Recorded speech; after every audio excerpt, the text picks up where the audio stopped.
आदाब अर्ज़ है। रिपोर्टर्स 21 के प्लेटफॉर्म से मैं हूं फारूक समी और कराची प्रेस क्लब के स्टूडियो से आज हम जिस मौजू पे व्लॉग करने जा रहे हैं, अब इससे कबल कराची और सिंध के अंदर आवाज़ लगती थी कि सिंध की तकसीम नामंजूर, बीच में कहीं महाजर सूबे का नारा आता था और दीगर बातें होती थीं।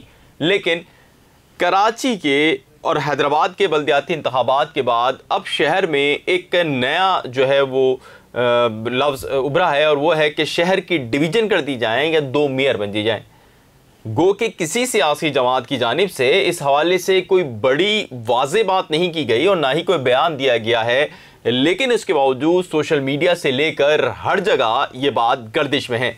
ऐसे में जो माइनस अल्ताफ़ हुसैन साहब मुत्तहिदा कौमी मूवमेंट है, यानी मुत्तहिदा कौमी मूवमेंट बहादुराबाद या मुत्तहिदा कौमी मूवमेंट पाकिस्तान, उसकी जानिब से आज वसीम अख्तर ने इसकी शदीद मुखालफत की है। और वसीम अख्तर का कहना है कि कराची की तकसीम किसी भी तौर पर कबूल नहीं है। और इसके साथ साथ सोशल मीडिया पे जो है बहुत सी बातें गर्दिश में हैं और बहुत से जो मामलात हैं वो ट्रेंडिंग पे आ गए हैं। बहुत से कमेंट्स और पोस्ट के अगर कराची को डिवीज़न किया जा सकता है तो फिर ये तो सिंध की तकसीम की जानिब पहला अमल होगा। ये बुनियाद पे, इस बुनियाद के ऊपर अब थोड़ी सी गर्मी बढ़ती नज़र आ रही है। एक जानिब जहाँ बानी मुत्तहिदा अल्ताफ़ हुसैन साहब के लिए मुख्तलिफ़ एक्टिविटीज़ हो रही हैं, उनकी पार्टी सरगर्म हो रही है, ऐसे में आज वसीम अख्तर ने एक बड़ी ही धुआंधार तकरीर की है जिसके अंदर उन्होंने इलेक्शन कमीशन को की जानिब को कहा है कि ये जो इलेक्शन का पूरा प्रोसेस कराया गया है, यानी ये जो करोड़ों रुपए खर्च हो गए हैं इस प्रोसेस के अंदर, ये पूरा प्रोसेस को कलअदम करार दे दी जाए। उन्होंने फॉफिन की रिपोर्ट का भी कहा कि फॉफिन की जो रिपोर्ट आई है वो भी इस हवाले से ये कहती है कि टर्नआउट खासा कम है, लिहाजा कराची, हैदराबाद और दादू और जिन डिस्ट्रिक्ट्स के अंदर ये इलेक्शन हुए हैं वो इन इलेक्शंस को कलअदम करार दिया जाए।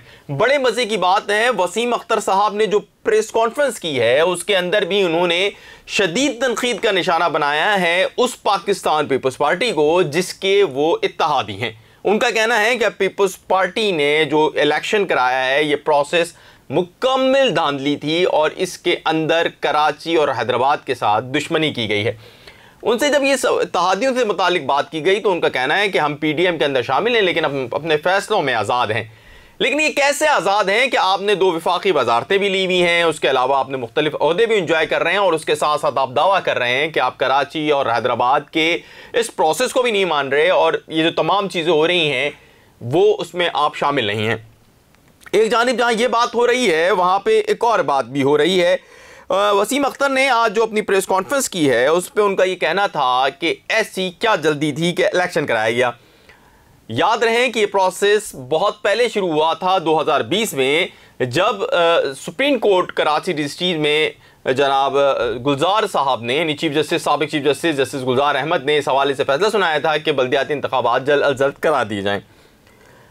वसीम अख्तर का यह भी कहना था कि शहरी सिंध की मैंडेट की बुनियादी तौर पर इस इलेक्शन में धज्जियां उड़ाई गई जिसके अंदर वो शरीक नहीं हुए और इन्होंने बायकॉट किया।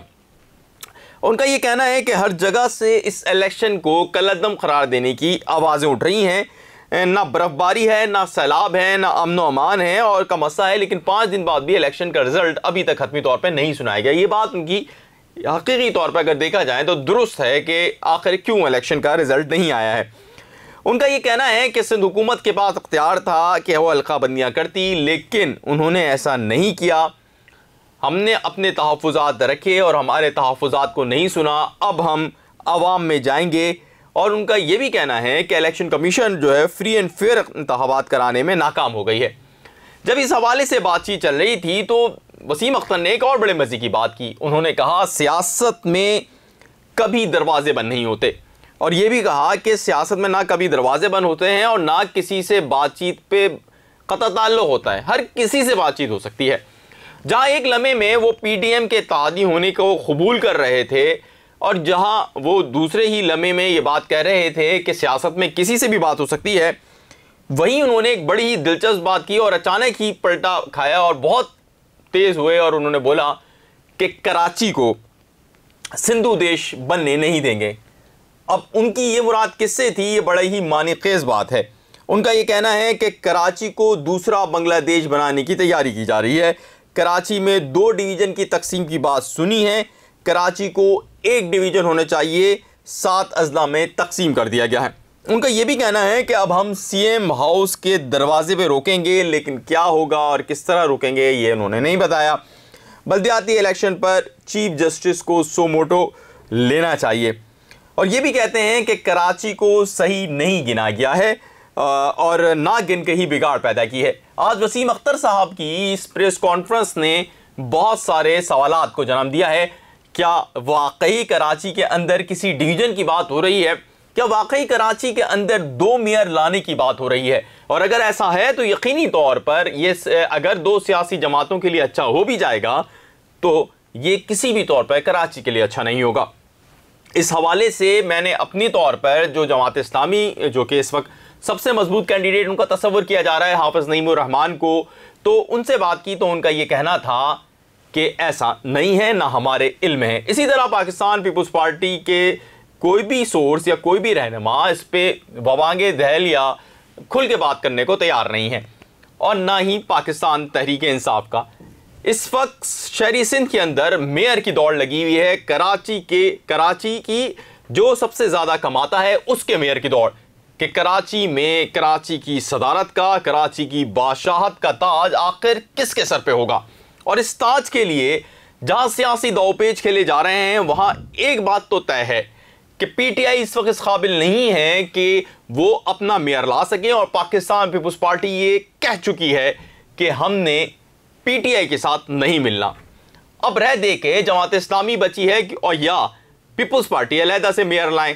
अगर पीपल्स पार्टी अलहदा से मेयर लेकर आती है तो उसको यकीनी तौर पर वही काम करना पड़ेगा जैसा कि उन पर इल्ज़ाम लगता रहा है कि वो सेनेट या कौमी असम्बली के दीगर मामलात में उन्होंने लोगों को ख़रीदा। ये उन पर इल्ज़ाम लगता रहा है और यही कहा जा रहा है कि जनाब पीटीआई के लोग बिक सकते हैं।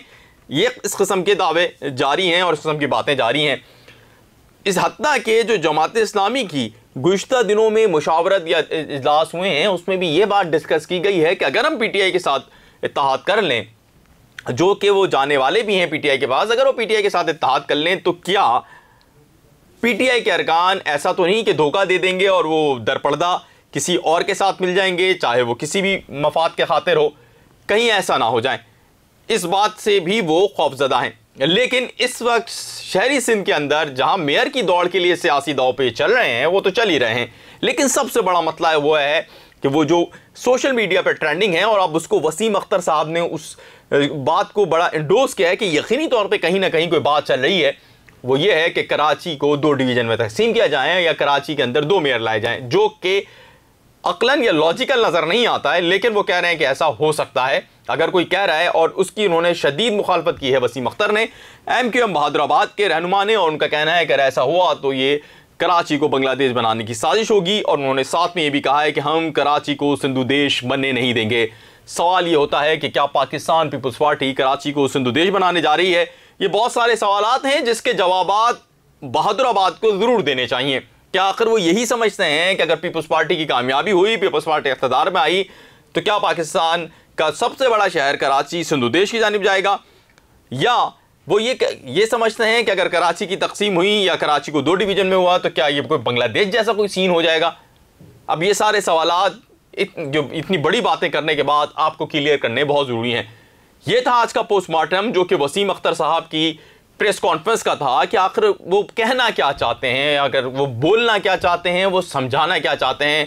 बहादुराबाद लगता है बड़े मखमसे में है और शायद इसकी सबसे बड़ी वजह बानी मुत्तहिदा के कारकुनान की वो एक्टिविटीज़ हैं जो कि दिन ब दिन बढ़ती चली जा रही हैं। अपने फीडबैक से हमें ज़रूर आगाह कीजिएगा।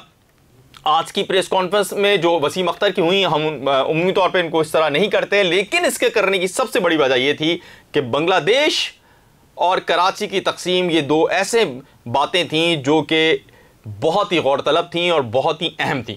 लिहाजा हमने ये व्लॉग किया है। अपने फीडबैक से हमें ज़रूर आगाह कीजिएगा और अगर अभी तक आपने रिपोर्टर्स 21 को सब्सक्राइब नहीं किया है तो हमारी आपसे गुजारिश है कि हमारे चैनल को फौरी तौर पर सब्सक्राइब कर लीजिए। हम बड़े ही जुर्रत के साथ आपको सच बताते हैं। आपका बहुत शुक्रिया। आदाब अर्ज़ है।